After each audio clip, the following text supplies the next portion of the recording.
But I think that is the perfect segue of can they touch either of the two finalists, which were G2 versus Fnatic, the Kings coming back. Yeah, I love it because people are like, "Oh, this is perfect drinking game." So how many times they say "old Kings," the Kings are coming back for the throne, right? And I mean, that's kind of like what it was, right? Like Fnatic had been chasing G2 again for the past few years, even though they were the original EU mega franchise, right? Like always winning, first time world champion winners, right? So much history behind this team as a whole. Right. But I didn't think it was going to be this one-sided. But Fnatic were, nah, you're wrong, Manny.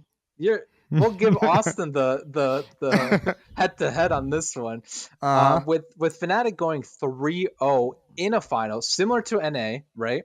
I think we kind of like talked. I was like, oh, it kind of sucks to see like just clean 3-0s type of feel if you're going to a final, right? If you're traveling to Copenhagen in this case, right? Like Denmark, new country, and just like a quick 3-0. But even though it was a clean, and I'll use quotes here, clean 3-0, I think Fnatic still had some struggles. But G2's ongoing issue is just the fact that they weren't able to close out a game, right? Very similar to the 100 Thieves Team Liquid game 1, extremely close. You know, they had a big lead, and then, nope, the pentakill. Oh, it's all over, right? Yeah. I don't know. Let's Austin, let's start with you. Like, what were you feeling? I mean, you predicted it correctly. I didn't think it was going to be a 3-0. You did. What? My God, the prophet. What can you tell me, dude? How can you inform me of what was going on? I will admit, game 1 had me scared. G2 came out and they were strong, and then they let it get to the late game, and Reckless was like, all right, you let me have Tristana. It's my time. Pentakill. It wasn't a true pentakill, but pentakill, right? Game 2, pentakill. It's like, oh, okay. Damn. He's just popping off left and right. But the weird thing was they had an opposite ban strategy than Vitality did when they faced Fnatic. When we were talking about Vitality and Fnatic, we said, okay, they have to ban around someone. And we thought that they were going to be banning around Whippo or, just, anyone else, because you couldn't really touch Reckless. You couldn't touch Caps. And, Vitality sat there and they banned around Reckless. And Reckless was like, okay, I'll just, play standard and let Caps carry it. And then here, G2 had the opposite strategy. They just didn't target ban anyone. They were like, okay, game 1, we're going to ban a little bit in the jungle, a little bit, a couple ADC and a mid laner. We're going to kind of get spread out all over. And then game 2, they're like, okay, well, you just kind of destroyed us on this. We're going to take a few of those things out.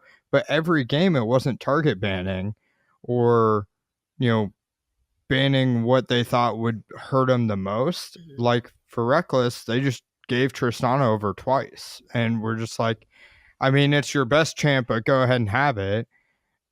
And I just don't understand where their thought process was in their banning. Yeah, I think it was definitely. I mean, I don't know. I feel like there's so much going on, but I agree. Like, I think they kind of like let Fnatic end up doing what they wanted to do, especially that game 3. I think I've never seen such awful macro from G2, Right. and I've seen some bad macro from G2, but we'll touch that one in a second. Rhino, I mean, I think we were gonna talk about Reckless, right? We've all been talking about Reckless, the Reckless show, you might say. So actually, right in the notes there, big guy. Yeah, right in the notes. But I before we go into actually entirely what Reckless did. You know, his 2 pentakills in a final. I want to talk a little bit about the beef between another great European mastermind Listen, ADC this is super named important, Forgiven. man. This is super important. This is super important. So why don't you give us a rundown? What happened? Why is this impactful? Why are we talking about someone that's not playing in a year? All right. Well, for the longest time, I think the biggest critic of Reckless, and I think sometimes deserved, is Forgiven Gray, or Forgiven, however you want to call him.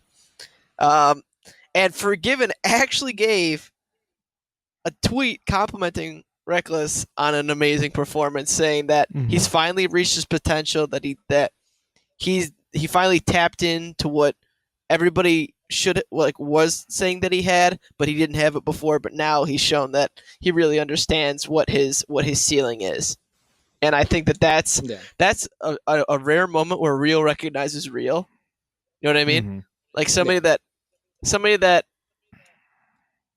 did. I think maybe it turns the flame that Forgiven gave Reckless into more of like a, all right, like, I'm not saying this because I think I'm better than you. I'm saying this because I think you're not at your full potential, and everybody's giving you praise, and you shouldn't be content with how you're performing, because I'm not content, and I know I'm better than you are.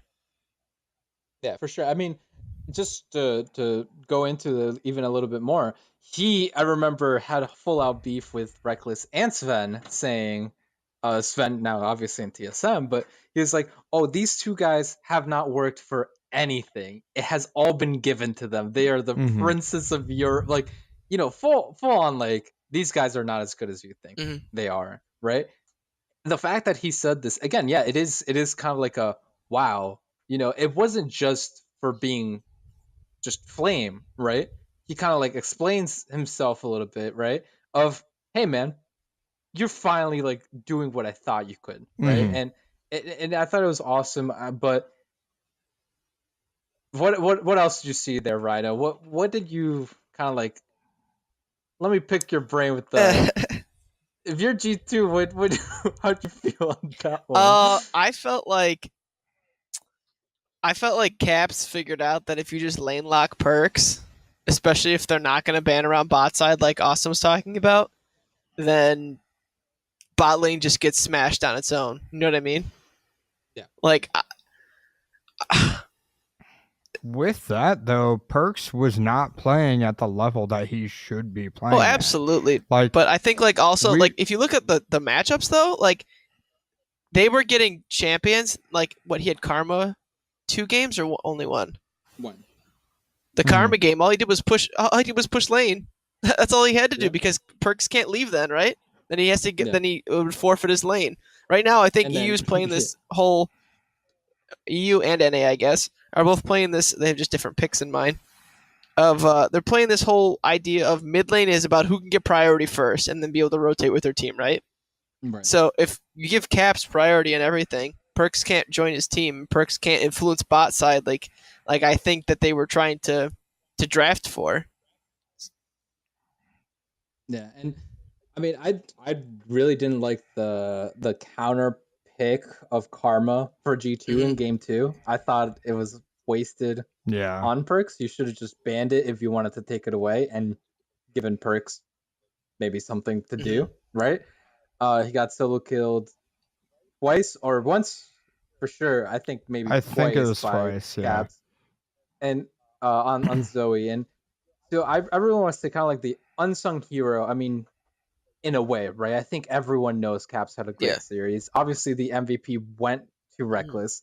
I feel like it should have gone to Caps, but again, that's just besides the point. I think this kid is having a fantastic year, right? And I think him and Reckless are such a dominating duo in all of Europe, and now that they're going to MSI, potentially the world, right? Like, we'll see how they perform. It might be too soon, but you know, things that like their late game is so good, and G2 wanted to kind of like punish her early, but they never really got the chance. I'm happy for Yankos.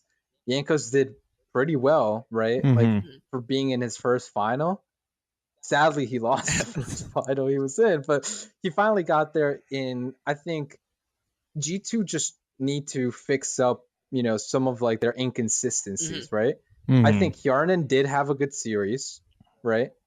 That first game again with the Jinx versus Tristana, like he was being able to like fight off a little bit, and then he's just completely outshined by the unofficial pentakill. Mhm. But it's just kind of it kind of sucked to see that G2 didn't have that much fight in them, right? Mhm. And I think it's kind of understandable just because, this is 4 new members, right? Perks is the only remaining G2 member of the old guard. But I mean, Rhino, did you predict it was going to be this close? Like this uneven, or did you think that G2 might have actually had something and then they just got outplayed in the final? I think that I don't know, because I think that would you pronounce it Hjarnan, right? Hjarnan and Wadid. Yeah, I think that they're a pretty solid bot lane. Like, especially with their time at Rocket, they're pretty fun to watch. But I'm not sure if they are at the caliber that I would put just even like Reckless alone in lane. So I'm not sure. I mean, for me, I think that it probably would have been closer, maybe 3-1, 3-2. I wouldn't have predicted a 3-0 though. I didn't think it was going to be that much of a stomp. I mean, Austin's the prophet. I dare not. I dare not say that I understand as much, but yeah, the patch notes say right there, dude. FNC 3-0, dude. I don't know what this man's drinking, but goddamn, give me some of it, please. yeah, please, especially for MSI and such, or lottery number. Austin wakes up. Well, Austin wakes up in the middle of the night with a notepad. Oh, Team Liquid. Oh, my head. Oh. Yeah. But talking about MSI, like Fnatic has now a team that they can beat you bot lane, they can beat you mid lane, and you can try and focus your attention on one, but the other will, shine or carry or do whatever they have to do. And so they're kind of coming at it from 2 different angles.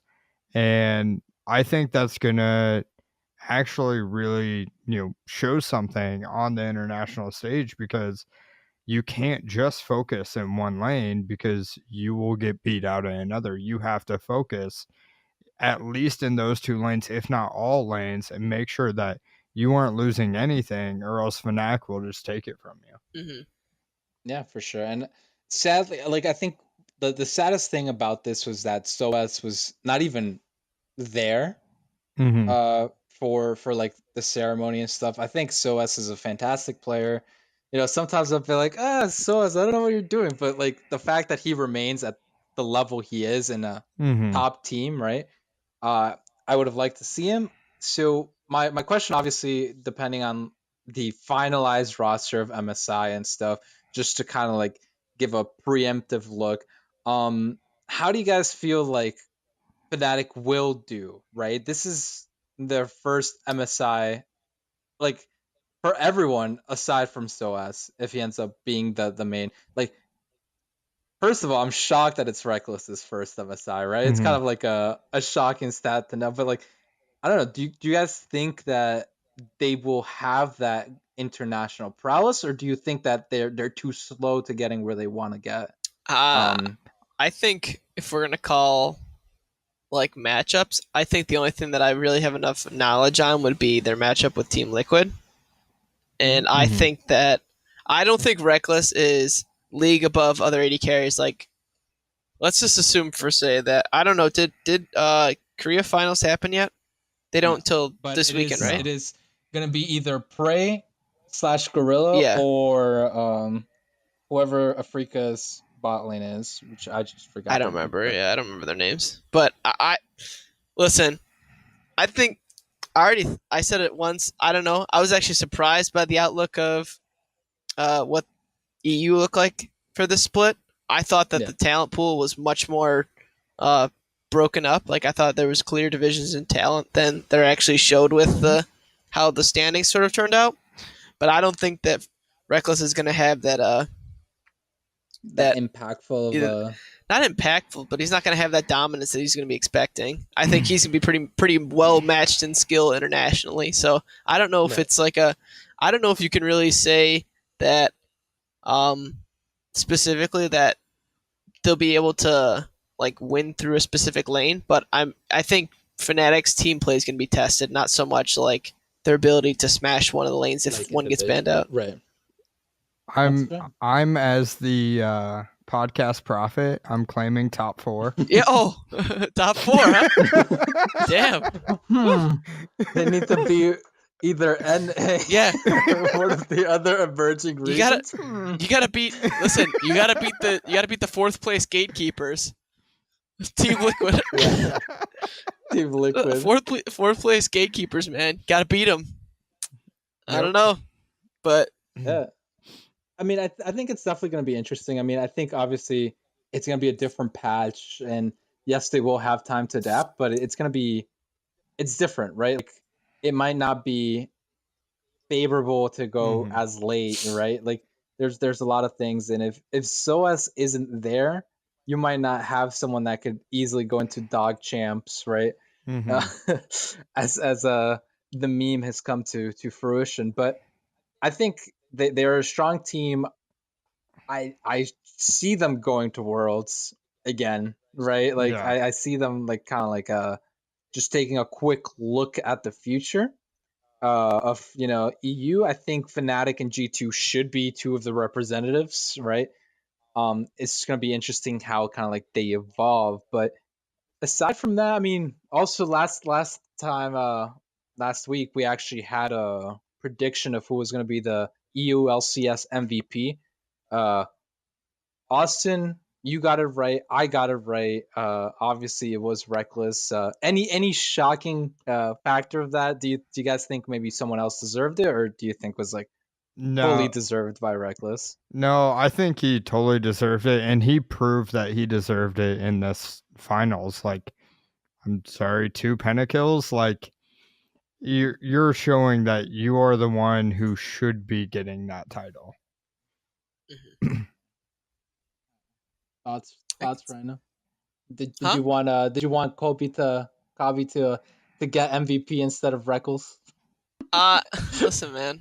If we're talking real talk right now, I think that Kabi in his prime will be better than Reckless in his prime. I'm excited to see that for sure. I mean, because it all depends on how he's cultured. It all depends on how he's cultured. Yeah, no, and it's a bold statement, but I mean, I think it is exciting to also start thinking about stuff like that when we're gonna see franchising coming into EU, right? I think that's gonna be really fun, really cool to really explore those ideas. And for example, Reckless is still young, right? So we might still see Reckless for 5 more years in Fnatic. I don't really see him leaving that organization, right? Right.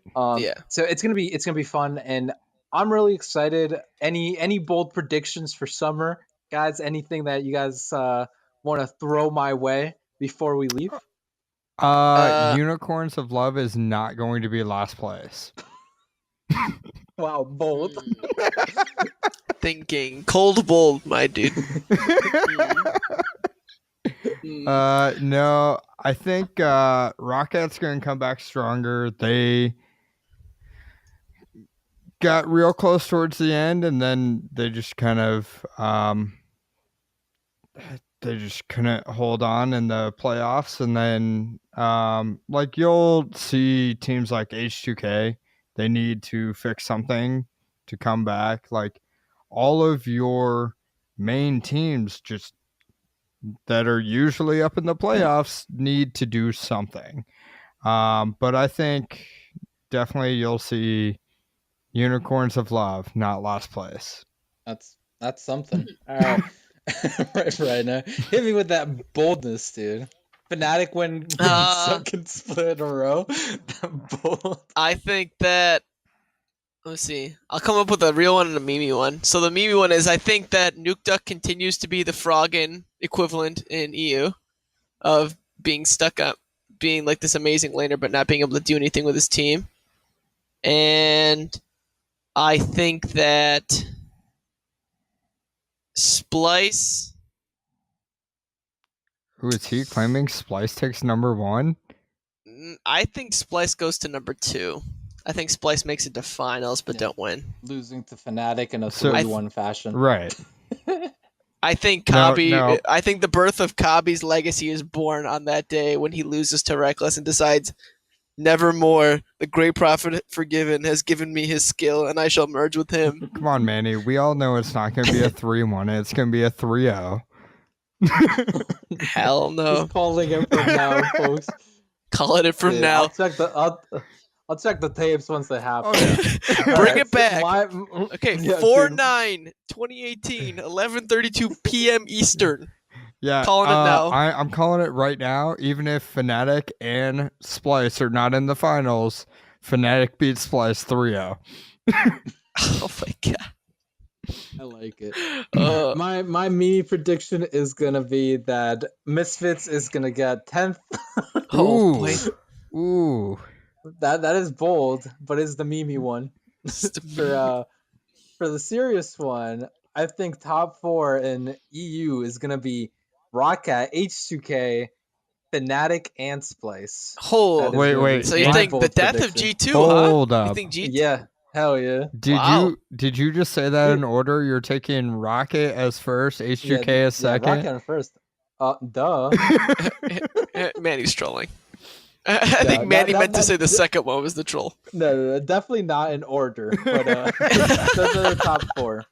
And then I did say that G2 was gonna make Worlds. I still agree with that statement, but they'll go through the gauntlet and Ooh. Okay. be the final team there. I don't think Okay. they qualify for with championship points.